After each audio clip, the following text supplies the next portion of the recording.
ঘূর্ণিঝড় রিমালের তাণ্ডবে চরম দুর্দশায় উপকূলের মানুষ।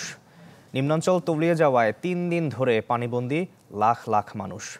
বরগুনার অন্তত ১৮টি পয়েন্টে ভেঙে গেছে বেড়িবাঁধ। জোয়ারের পানিতে প্লাবিত হচ্ছে বসতবাড়ি, ফসলি জমি। এছাড়া বেশ কিছু জায়গায় বাঁধ উপচে পানি ঢুকছে লোকালয়ে। পটুয়াখালীতে বিধ্বস্ত হয়েছে ২,০০০-এরও বেশি ঘরবাড়ি। উপড়ে গেছে গাছপালা। পৌর শহরের সড়ক তলিয়ে পানিবন্দী মানুষ। বিদ্যুৎ সংযোগ বিচ্ছিন্ন থাকায় বেড়েছে দুর্ভোগ। বাগেরহাট, খুলনা, সাতক্ষীরা, নোয়াখালীর ভাঙা বাঁধ দিয়ে জোয়ারের পানি ঢুকে প্লাবিত হচ্ছে নিম্নাঞ্চল। আর এদিকে খাগড়াছড়িতে সড়কে ভেঙে পড়া বিদ্যুতের খুঁটি সরাতে গিয়ে প্রাণ গেছে এক ফায়ার সার্ভিস কর্মীর। সম্পূর্ণ বাড়ির রাস্তাটা ভেঙে গেছে, সামনে ঘর দিয়ে পানি গেছে, টিন টুন সব উড়ে গেছে, কলমল সব লয়ে গেছে। যখন নৌকো নিয়ে আসা ধরছি, গাছ আমাদের উপরে পড়ছে, আমরা পানির মধ্যে ডুব দিয়ে রয়েছি। এমন অবস্থাও আমাদের উপরে গেছে। ৩ দিন 2 রাত এমরে ঘুমাই দিই নেই, খেরাই নাই, কোমর মান পানি। কিছু খাইনি চানো আমাকে এখনো রান্না তো দূর কথা, আপনি গেলে দেখতে পাচ্ছেন যে গয়ের মধ্যে কি অবস্থা, পানি ভরে রয়েছে এখনো। দর্শক, ঘূর্ণিঝড় রিমাল পরবর্তী পরিস্থিতির খবর জানাতে পটুয়াখালী, খুলনা এবং বরিশাল থেকে যুক্ত হচ্ছেন আমাদের সহকর্মীরা। আমরা শুরুতে চলে যাচ্ছি প্রিন্সের কাছে। প্রিন্স, আপনি এখন কোথায় অবস্থান করছেন? আপনার আশেপাশের এলাকাগুলোর কি অবস্থা? সবকিছু মিলিয়ে জানাবেন, সার্বিক পরিস্থিতি কি? শাকিল, আমি এখন রয়েছি বরগুনা জেলার আমতলী উপজেলার আর পাঙ্গাশিয়া ইউনিয়নের পশুরবুনিয়া নামক একটি এলাকাতে, এবং এই এলাকাটি একেবারেই পায়রা নদীর সন্নিকটে। আপনাকে জানাই যে যখন এই ঘূর্ণিঝড় রিমেল আঘাত হানে, তখন এখানকার যে বেড়িবাঁধ আছে, সেই বেড়িবাঁধটি প্রায় ১ কিলোমিটার বেড়িবাঁধ ক্ষতিগ্রস্ত হয়েছে। ফলে এই বেড়িবাঁধ দিয়ে, ক্ষতিগ্রস্ত বেড়িবাঁধ দিয়ে নদীর পানি এই লোকালয়ে প্রবেশ করেছে। ফলে এখানকার মানুষ এখনরা দুর্ভোগে রয়েছেন। তারা ৩ দিন ধরে না খাওয়া অবস্থাতে রয়েছেন, এবং একই সঙ্গে তাদের যে নিত্য নৈমিত্তিক যে বিষয়টি, সেটিও কিন্তু একেবারে ব্যাহত হচ্ছে। তারা কোনো সহযোগিতা, সরকারি বা বেসরকারি কোনো সহযোগিতা এখন পর্যন্ত তারা পাননি। ফলে তারা একটি মানবেতর জীবনযাপন করছেন। আমার সাথে এখন রয়েছেন আমাদের বরগুনা জেলার প্রতিনিধি আবু সালে জাফর। আপনি জানাবেন যে আসলে এই যে ঘূর্ণিঝড় রিমেল তারা চলে গেছে, কিন্তু তার ক্ষতচিহ্ন এখনো রয়ে গেছে। তো বরগুনা জেলাতে কি পরিমাণ ক্ষতিগ্রস্ত হয়েছে, এবং একই সাথে কি পরিমাণ বেড়িবাঁধ ক্ষতিগ্রস্ত হয়েছে? তো আসলে যে বিষয়টি আগেই বলতে হয় যে আমরা যখন ঘূর্ণিঝড়ের যে রিমালের যে যখন সংকেত পেয়েছিলাম, তখন কিন্তু পানি উন্নয়ন বোর্ডের কাছে বারবার তারা কর্মকর্তাদের কাছে জিজ্ঞেস করেছিলাম যে কি পরিমাণ ঝুঁকিপূর্ণ আছে, কি পরিমাণ কয়টি পয়েন্টে ঝুঁকিপূর্ণ আছে। ওনারা কিন্তু বারবার একটি বিষয় বলেছিল যে অর্থাৎ 5টি পয়েন্টে ঝুঁকিপূর্ণ আছে। কিন্তু আমরা আজকে আমরা এখানে পানি উন্নয়ন বোর্ডের যে নির্বাহী প্রকৌশলী, ওনার কাছে আপনিও শুনতে পেরেছেন যে উনি কিন্তু বলেছেন যে 30টি পয়েন্ট ক্ষতিগ্রস্ত হয়েছে, অর্থাৎ 805 কিলোমিটার বেড়িবাঁধের ভিতরে 3 কিলোমিটার কিন্তু ক্ষতিগ্রস্ত হয়েছে, অর্থাৎ বিলীন হয়ে গেছে যেটাকে বলা হয়, এবং সেটা হচ্ছে 30টি পয়েন্ট। তো এই 30টি পয়েন্ট থেকে যার ভিতরে এইটি হচ্ছে একটি বড় পয়েন্ট, যেখানে 1 কিলোমিটারের উপর এখান থেকে বিলীন হয়ে গেছে। এই বাঁধ দিয়ে কিন্তু এখান থেকে কিন্তু জোয়ারের পানি ঢুকে কিন্তু এখানের পশুরবনিয়া, বালিয়াতলী, গোপখালী, চরকগাছিয়া সহ এখানকার কিন্তু 400 থেকে 500 পরিবার কিন্তু পানিতে প্লাবিত হয়েছে, এবং গত 2 দিন ধরে এই সব ঘর বাড়িতে কিন্তু পানিতে প্লাবিত হওয়ার কারণে তাদের রান্না বন্ধ, সবকিছু বন্ধ, এবং অনেকের কিন্তু এই বাড়িঘর ছেড়ে কিন্তু তার অন্যত্র গিয়ে থাকতে হয়েছে। তবে এখন আমরা যে বিষয়টি দেখতে পাচ্ছি, বা আপনারাও দেখতে পাচ্ছেন, যে এখানে কিন্তু যে এই যে কোনো রকম বা এই যে দায়সারাভাবে যে একটি রিং বাঁধ দেওয়া হচ্ছে, এই যে মাটি কেটে বা এখান থেকে এই যে পাশের বা বেড়িবাঁধের পাশের মাটি কেটে যেভাবে পানি ঠেকানোর জন্য যে ব্যবস্থা করা হচ্ছে, এটি কিন্তু থাকবে না। এটি কিন্তু আবারও হয়তোবা ছোটোখাটো কোনো দুর্যোগ আসলে এটিও কিন্তু আবার ভেঙে যাবে। তো আমরা আসলে দেখছি যে বারবার, অর্থাৎ সিডরের পর থেকে ছোটোখাটো যখন যে দুর্যোগগুলো হয়েছে, কোনো রকম যখন বেড়িবাঁধ ক্ষতিগ্রস্ত হয়, কোনোভাবে দায়সারা, জরুরি মেরামতের নামে কিন্তু দায়সারা বাঁধ নির্মাণ করা হয়, সেগুলো কিন্তু আবার সেই পূর্বের মতো জায়গায় চলে যায়। তো এখানকার যে আমরা আগেও বলেছিলাম যে সবচেয়ে আতঙ্কে কি ছিল এই যে ভাঙ্গন কবলিত এলাকার মানুষগুলো, এবং সেই জায়গাটাই কিন্তু বড় ধরনের সমস্যা হয়েছে। আবু সালে জাফর, আপনাকে ধন্যবাদ। শাকিল, আপনি শুনলেন যে এখানে যে ক্ষতিগ্রস্তের কথা। আমরা যতটুকু জানতে পেরেছি যে বরগুনা জেলা যে বেড়িবাঁধ রয়েছে, সেই বেড়িবাঁধ প্রায় 3 কিলোমিটার বেড়িবাঁধ ক্ষতিগ্রস্ত হয়েছে, এবং বেড়িবাঁধ সংলগ্ন যারা বসবাস করছেন তারাই মূলত এখন সবচেয়ে দুর্ভোগের মধ্যে রয়েছেন। এখন এখানে যারা আছেন তারা চেষ্টা করছে নতুনভাবে শুরু করার জন্য। তো কিভাবে নতুনভাবে শুরু করবেন সেটি তারা কিন্তু এখনো ভেবে পাচ্ছেন না। তবে তবে সবচেয়ে বড় দাবি এখন তারা এখানে ত্রাণ বা আর্থিক কোনো সহযোগিতা চাচ্ছেন না। তারা চাচ্ছেন যে বেড়িবাঁধ যেটি আছে, যেগুলো ক্ষতিগ্রস্ত হয়েছে, সেটি যাতে স্থায়ীভাবে নির্মাণ করা হয়, ভবিষ্যতে যাতে এরকম দুর্যোগ আসলে তারা যাতে অন্তত মাথা গোঁজা যে ঠাঁইটি রয়েছে সেটি যাতে হারাতে না হয়। শাকিল।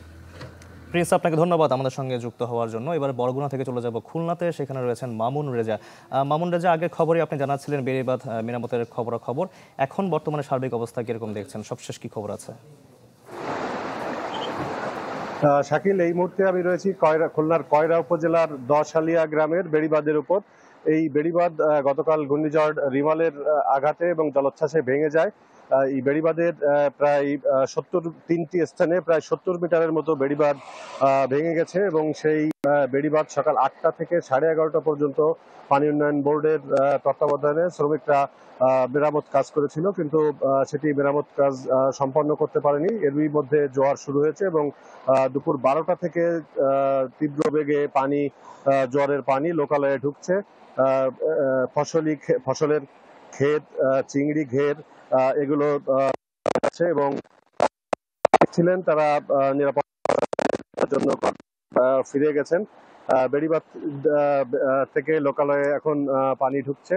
আর খুলনায় ঘূর্ণিঝড় রিমালের আঘাতে সর্বমোট প্রায় 10 কিলোমিটারের মতো বেড়িবাঁধ ভেঙে গিয়েছিল এবং সেই জায়গাগুলোতে অন্যান্য জায়গাগুলো মেরামত করা সম্ভব হলেও কয়রার দশালিয়া এলাকা বেড়িবাঁধ মেরামত করা সম্ভব হয়নি। আর এবারের ঘূর্ণিঝড়ে বেড়িবাঁধ ভেঙে প্রায় 3300 পুকুর এবং 5575টি চিংড়ি ঘের তলিয়ে গেছে। এর ফলে মৎস্য বিভাগের হিসাব অনুযায়ী প্রায় 168 কোটি টাকার ক্ষতি হয়েছে।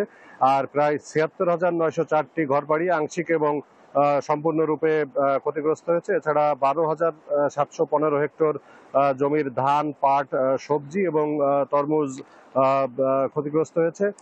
সব মিলিয়ে যারা কৃষক এবং মৎস্য চাষের সঙ্গে সম্পৃক্ত তারা সবচেয়ে বেশি ক্ষতিগ্রস্ত হয়েছেন। আর খুলনার জেলা প্রশাসকের খন্দকার ইয়াসির আরেফিন, তার সঙ্গে আমরা কথা বলেছি এবং পানি উন্নয়ন বোর্ডের নির্বাহী প্রকৌশলী আশরাফুল আলম, তার সঙ্গে কথা বলেছি। পানি উন্নয়ন বোর্ড জানিয়েছে যে তারা ভেঙে যাওয়া বেড়িবাঁধ যত দ্রুত সম্ভব মেরামতের কাজ করবেন। আর জেলা প্রশাসন বলছে যে তারা যারা ক্ষতিগ্রস্ত হয়েছে তাদেরকে পুনর্বাসন এবং আর্থিক বা অন্যান্য সহযোগিতার জন্য তারা চেষ্টা করবেন। শাকিল। মামুন, আপনাকে ধন্যবাদ আমাদের সঙ্গে যুক্ত হওয়ার জন্য। আমরা এদিকে দেখতে পাচ্ছি যে চট্টগ্রাম থেকে যুক্ত হয়েছেন আমাদের আরেক সহকর্মী রনি দত্ত। তার আগে বরিশালে আমরা আসতে চাই। বরিশালে রয়েছেন কাউসার হোসেন রানা। আচ্ছা, আমরা রানার থেকে চলে যেতে চাই আমরা রনির কাছে। রনি দত্ত, আপনার পিছনে দেখতে পাচ্ছি যে পিছনে প্রচুর জলাবদ্ধতা দেখতে পাচ্ছি, আপনার পরিস্থিতি কি দেখছেন, সবকিছু জানাবেন।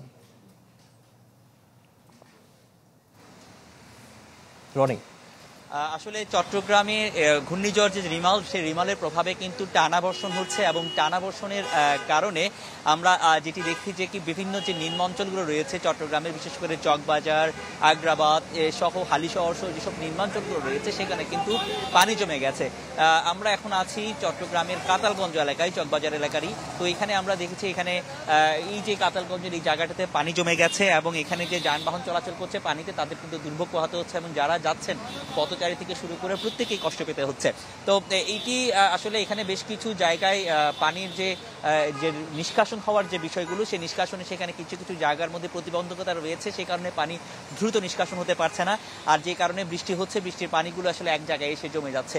তো এইটি আসলে রিমেলের প্রভাবে চট্টগ্রামে আমরা যেটি জেনেছি আবহাওয়া দপ্তর থেকে, তারা যেটি বলছেন যে কি পতেঙ্গা আবহাওয়া অফিসে বলছেন প্রায় গত 24 ঘন্টায় 114 কিলোমিটার তারা এখানে বৃষ্টিপাত রেকর্ড করেছেন এবং আমবাগান যে আবহাওয়া অফিস তারা 65 মিলিমিটার বৃষ্টিপাত রেকর্ড করেছেন। তো এই কারণে আসলে এখানে চট্টগ্রাম নগরের বিভিন্ন জায়গায় যে বৃষ্টিপাত হওয়ার কারণে এখানে পানিগুলো জমে গেছে।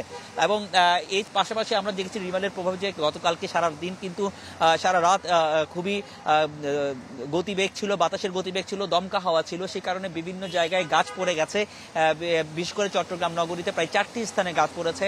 সারসন রোড, মেডিকেল, চট্টগ্রামের রিং রোড এলাকা, এইসব এই এলাকাগুলোতে গাছ পড়েছে এবং সিটি কর্পোরেশনের পক্ষ থেকে তারা যেটি বলছেন যে সেই সব গাছগুলো তারা কিন্তু তাদের অপসারণ করেছেন, দ্রুত অপসারণ করার চেষ্টা করছেন। আমরা কিছু কিছু জায়গায় দেখেছি গাছ পড়ার যে কাজটি সেটা অপসারণ করছেন।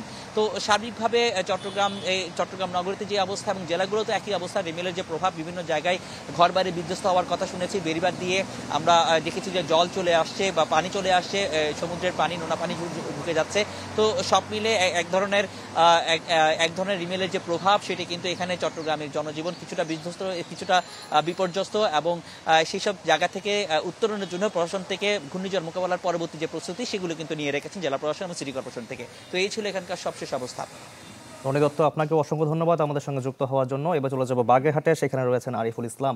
আরিফুল ইসলাম, আপনি আগে খবরে জানাচ্ছিলেন ক্ষয়ক্ষতির পরিমাণ কিরকম ছিল, সবকিছু মিলিয়ে এখন বর্তমান পরিস্থিতি কি দেখছেন? দেখুন, উপকূলের মানুষ সাহসী হয়, কারণ তার প্রতিনিয়ত কিন্তু প্রকৃতির সাথে তার যুদ্ধ করে বেঁচে থাকতে হয়। কিন্তু যখন 10 নম্বর সিগন্যাল দিয়েছে তখন কিন্তু তারা কেউ ঘূর্ণিঝড় আশ্রয় কেন্দ্রে যায়নি, আমরা সেটা দেখিয়েছি। যখন ঝড় শুরু হয়েছে বেশ আকারে, তখন কিন্তু অনেকেই যাওয়া শুরু করেছে এবং অনেকেই মালামাল নিতে পারেনি। আমি একটু কথা হচ্ছিল, কেউ টাকা ফেলে গেছে, কেউ তার নিত্য প্রয়োজনীয় জিনিস, ব্যবহার্য জিনিস ফেলে গেছে। এই জন্য অনেকে নদীতে জলোচ্ছ্বাসে ভাসিয়ে নিয়ে গেছে সেগুলো। এরপরে তারা যখন জলোচ্ছ্বাস শেষ হয়ে গেল, ঝড় শেষ হয়ে গেল, যখন বাড়িতে আসছে তখন একটা অচেনা জায়গা মনে হচ্ছে, যে তার রাস্তাটা ভেঙে গেছে, উপড়ে নিয়ে গেছে, কোথাও নদীগর্ভে চলে গেছে, ভাসিয়ে নিয়ে গেছে, জলোচ্ছ্বাসে টিন উড়িয়ে নিয়ে গেছে, ঘর উড়িয়ে নিয়ে গেছে, পানিবন্দী হয়ে আছে, ঘরে পানি জমে গেছে, ঘরের ভিতরে, উঠানে। তো তখন একটা অচেনা তার বাড়ি মনে হয়েছিল। কিন্তু সেইগুলো কিন্তু এখন নিরূপণ অথবা সেগুলো এখন সেই পানি নিষ্কাশনের কাজ শুরু করেছিল অনেকেই। কিন্তু যেহেতু পশুর নদীর পাশের অনেক এখানে বসতি রয়েছে, যেহেতু এই বিভিন্ন জায়গায় রিং বেড়িবাঁধগুলো ভেঙে গেছে, এখন জোয়ার হচ্ছে, জোয়ারের পানিতে কিন্তু আবার পানি বেড়ে যাচ্ছে, বেড়ে আবার তাদের ঘর বাড়িতে কিন্তু সেই পানিগুলো চলে যাচ্ছে। তো এই কারণে কিন্তু অনেকে এই সমস্যার সম্মুখীন হচ্ছে এখন। এই ছিল সর্বশেষ। আরিফুল ইসলাম, আপনাকে অসংখ্য ধন্যবাদ আমাদের সঙ্গে যুক্ত হওয়ার জন্য। দর্শক, রিমাল পরবর্তী ক্ষয়ক্ষতির খবর জানাতে ঢাকার বাইরে থেকে বিভিন্ন জায়গা থেকে যুক্ত হয়েছিলেন আমাদের সহকর্মীরা।